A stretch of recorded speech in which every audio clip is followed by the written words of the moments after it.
Bonsoir le monde, petite vidéo pour vous expliquer comment préparer un sel noir de sorcière, une recette vraiment basique avec seulement 3 ingrédients. Donc c'est parti. Pour cette recette, il faudra simplement du sel de Guérande, c'est très peu coûteux en plus, de la cendre de bois de cheminée, donc du bois naturel bien entendu, du bois non traité. Et pour compléter, vous pouvez utiliser du romarin du jardin. Alors si vous n'en avez pas, vous pouvez prendre du romarin que vous avez dans votre cuisine, mais c'est vraiment mieux que ce soit du romarin du jardin. Alors tout d'abord, il va falloir purifier le contenant à sel noir de sorcière. Donc le sel noir de sorcière, il sert vraiment pour tout ce qui est rituel d'extraction, de bannissement ou de soins énergétiques. Alors les rituels et soins énergétiques, voilà, se pratiquent soit sur place ou à distance, ou soit sur des personnes, des lieux ou des objets. Donc vous munissez d'un petit contenant qu'on va venir purifier au préalable. Donc moi, je purifie au romarin. Donc il faut vraiment faire attention, choisissez une branche. Hop.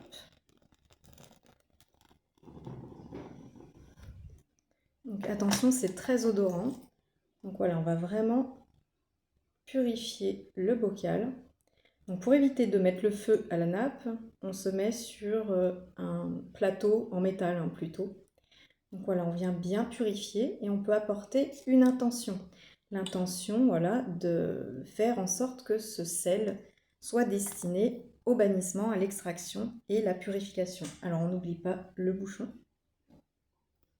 Voilà, et on porte son intention sur le rituel. Voilà, quand vous avez terminé, vous passez au sel. Et là, on va prendre 5 grosses cuillères.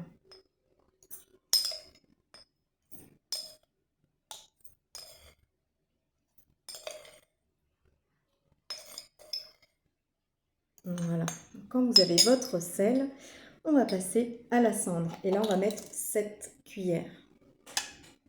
Bien bombé, hein.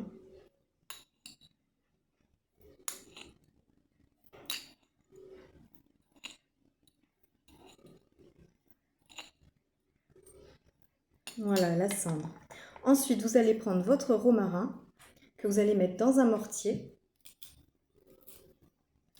Voilà, vous allez l'effeuiller, le mettre dans un mortier et faire une mouture. Et l'ajouter à votre sel. Donc, si on n'a pas assez, vous pouvez en remettre.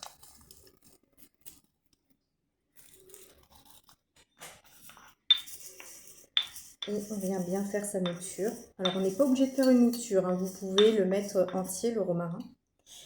Et voilà. Donc, quand vous avez terminé, vous mélangez le tout.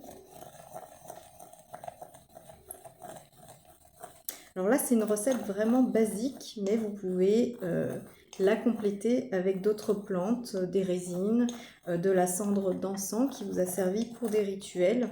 C'est également très bien. L'important, c'est que vraiment, il y ait une symbolique, une analogie avec les travaux que vous allez faire. Moi, c'est vraiment ma recette basique, favorite. Après, j'aime beaucoup y rajouter de la bruyère parce que c'est pour la protection et également pour la purification. Donc quand on a terminé, on vient réveiller nos mains, l'énergie de nos mains. Et avec le souffle et l'intention, on va venir apporter l'énergie, donner vie en fait, entre guillemets, au mélange. Voilà, vous pouvez faire ça pendant 1, 2, 3 minutes. Comment vous ressentez? Là, moi, je sens déjà que c'est bien chaud, que ça envoie, que ça pulse. Et on envoie l'intention sur le sel. Donc ce sel vraiment va nous servir pour masser les personnes si les personnes sont OK. Ce sel va nous servir également pour pratiquer les soins sur les poupées mannequins. Donc en bois par exemple, rituel d'extraction ou de bannissement. Donc souvent les personnes préfèrent que ce soit fait sur le mannequin plutôt que sur elles directement. Et puis, ça va nous servir également pour purifier des objets, des lieux, etc. Donc n'hésitez pas à faire vos analogies symboliques avec d'autres plantes, des résines d'encens, voilà, toutes sortes de choses qui vont pouvoir vraiment complémenter votre sel, donc sel noir des sorcières. Donc quand vous l'avez bien magnétisé, voilà, il suffit simplement de reboucher et c'est prêt. Vous pourrez l'utiliser pour toutes sortes de choses. Donc la cendre, bien de la cendre soit issue d'encens de rituel, soit de la cendre de cheminée, mais jamais de la cendre de matériaux plastifiés ou voilà, pas des choses impures entre guillemets. Voilà, si vous avez des questions, n'hésitez pas à les poser dans les commentaires. En attendant, je vous dis à tout bientôt et ciao!